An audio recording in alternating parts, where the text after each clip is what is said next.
Focused and fearless, here's everything you need to know this rush hour of December 26, Thursday. I'm Danny Laurel. Jump-starting today's rush with several areas in the Visayas reeling from the wrath of Typhoon Ursula on Christmas Day. Some netizens reported having their houses submerged in flood in Rojas City, Capiz. They had no choice but to elevate some of their furniture and appliances to prevent further damage from floodwater.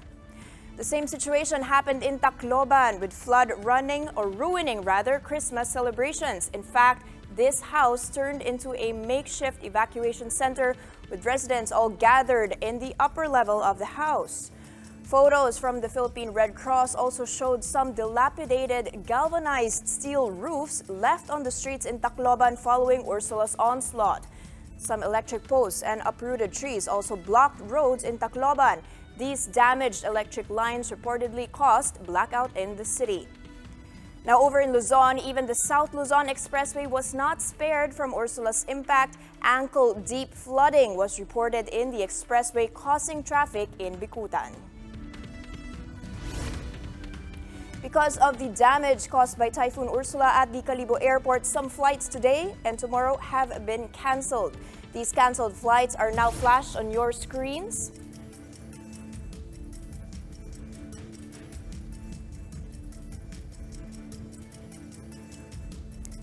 All affected passengers will be recovered on the next available flights. Passengers booked on these canceled flights may also rebook flights within 30 days without penalties, refund tickets in full, or store the value of the ticket in a travel fund for future use.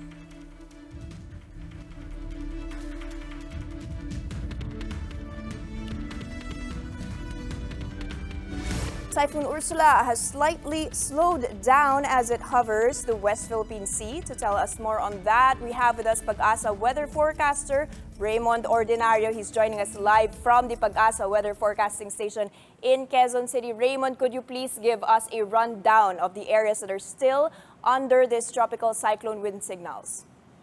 Yes, Danny, good morning. And this is our update regarding Typhoon Ursula.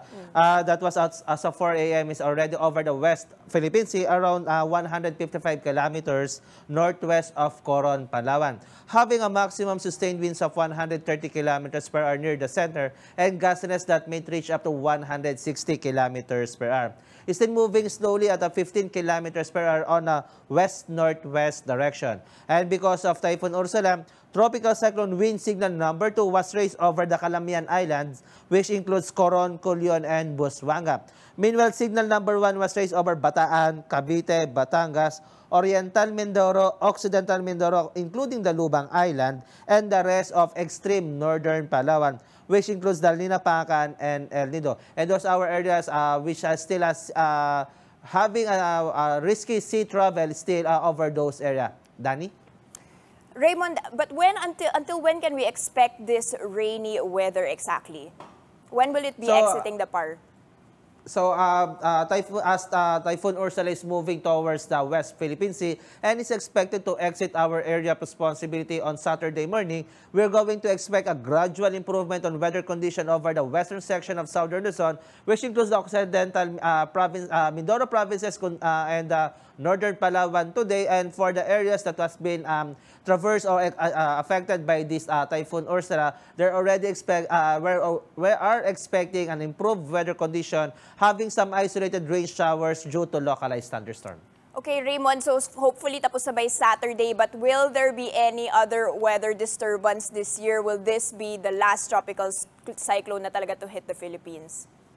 So, Danny, we are still praying that this will be the last typhoon that will hit the country. But as of the next 2 to 3 days, we're still not monitoring any low pressure area or weather disturbance that might enter or develop within our area of responsibility. Meaning to say we have a slim chance to have another cyclone before 2019 ends. Okay, well, hoping for those slim chances not to happen. Thank you very much, Pag-asa weather forecaster Raymond Ordinario. Residents in Padada, Davao del Sur are still recovering after being hit by a high-magnitude quake last week.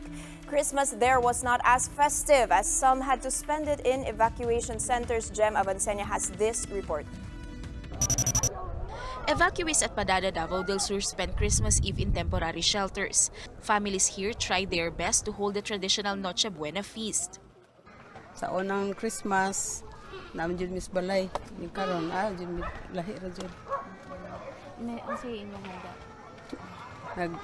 Nag-spaghetti, akong anak, ang tinapay. Mara. Sa unang Naipay karne-karne. Hundreds of people are still at Padada's evacuation center after a 6.9 magnitude quake hit Davao del Sur last week. The powerful quake left parts of the province in ruins, leaving families with no option but to abandon their homes.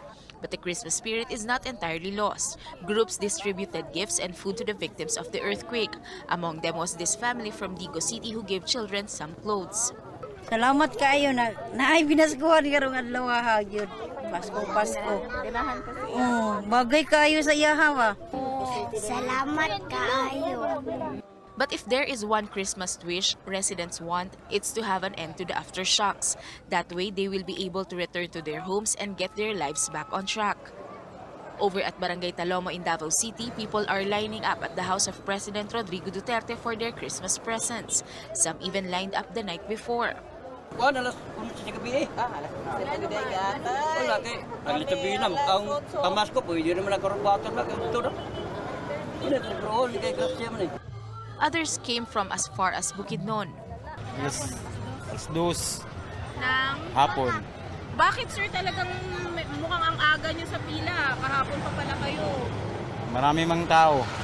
It has been a Duterte family tradition to give away gift certificates, cash, food, and other gift packs during Christmas.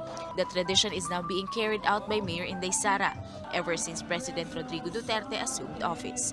For News 5, Jem Avancenia, we are One News. Over 20 OFWs were successfully repatriated on Christmas Day. That's after suffering from abuse and maltreatment in Lebanon. Marlene Alcaide reports.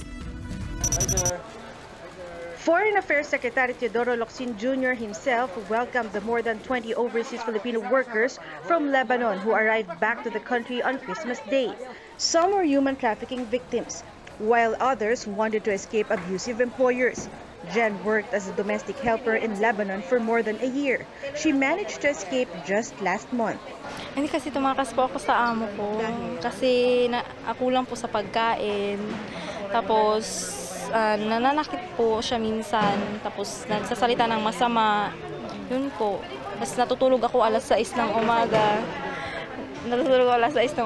Tapos gigising alas 8. Mas nakakapagod po. Kaya umalis na po ako dun sa kanya, tapos pumunta akong Philippine Embassy. Gemma worked in Lebanon for 6 years. As she did so without any documents, that's after she was duped by an illegal recruiter. She decided to seek government help. Kasi mahirap na, daming wala ng dollar. Tapos wala na rin gamot, walang trabaho. Yung trabaho ko, 3 times a week na lang. Mahirap na talaga. Tapos lagi pang sarado yung mga daan. Yung mga trabaho sa hotel, nag-stop na. Lahat ng trabaho. Kaya po, madami din doon mga Pilipina na walang papel, gusto na rin Provided with financial assistance, the group can avail of the government's livelihood program. Aside from Secretary Locsin, representatives from the Social Welfare Department, Justice Department, and the Overseas Workers Welfare Administration were also present. Lebanon is not in a state of civil war. It's not. It's just that they ran out of dollars. So they cannot pay Filipino workers in dollars. For some reason, we already gave some cash, and it will continue to go. Because when it comes to the care of our OFWs, we don't count the cost. We just don't. You need it, you get it. That's it. Yun, di ko alam. Kung livelihood program belongs to DSWD. DOJ prosecutors were present to give the OFWs assistance should they decide to file charges against their recruiters. For News 5, Marlene Alcaide, we are One News. Here are the biggest stories from the dailies. Filipino Star ngayon reports that 5 of the 7 lambanog samples responsible for poisoning around 300 people have toxic levels of methanol. That is according to the result of the tests done by the FDA collected from Emma's Lambanog store, Orlando Mapa store, and the Ray Lambanog brand. The agency explained that low levels of methanol may be present in alcoholic beverages since they are a byproduct of fermentation, but high levels of methanol make liquor toxic. To ensure public safety, the FDA is urging consumers to only patronize products that are registered with them and are sold by licensed manufacturers. The Transportation Department is inviting Japanese firms to bid as train set providers and suppliers of other requirements in the planned first phase of the Metro Manila subway project. Business World reports that the government is also seeking bids for the design and completion of 30 train sets, or a total of 240 train cars for the subway plan, which is one of the administration's flagship projects funded by Japan. The DOTR will hold a pre-bid conference on January 17th next year, while the actual bidding will commence on March 17, 2020. And this from the Philippine Star. House Ways and Means Committee Chairman Joey Salceda vowed to push for the approval of 4 new tax bills. Salceda explained that this would raise almost 500 billion pesos more for the funding of the government's infrastructure and human development projects. These bills include a 5% license fee on Philippine offshore gaming operators or POGOs, doubling the road user tax, a new mining fiscal regime, and taxing single-use plastics. Of the 4 tax bills, the almost 100% increase in road user tax, or the motor vehicle users charge, would bring the biggest revenue of about 236 billion pesos. Despite stormy weather, the first day of the Metro Manila Film Festival kicked off to a good start, with fans braving the rain. 8 films made it to this year's roster, and almost most fans lined up to see either their favorite celebrities or something fit for the whole family. However, some malls were not able to showcase all 8 entries. That's due to renovation of some of their theater rooms. Still, organizers hope that this year's Film Fest could match, if not top, last year's ticket sales. Kasi nga, dun sa lineup, wala kang itulak kaibigan dun sa 8 pelikula na nag-qualify for this year. So kami, umaasa, if not 10%, 20, or even 50% na dumami, if not ma-double, for the first day of the showing ng ating MMFF. Here are the stories to watch out for later today. At least 7 areas are still under tropical cyclone wind signals as Typhoon Ursula hovers the West Philippine Sea. The Transportation Department will face the media for its year-end assessment. And a solar eclipse will be visible in the Philippines later around 2 p.m. And that's how the day is shaping up to be. Join us again next time for another round of Rush. For Riza Diaz, I'm Danny Laurel. We are One News.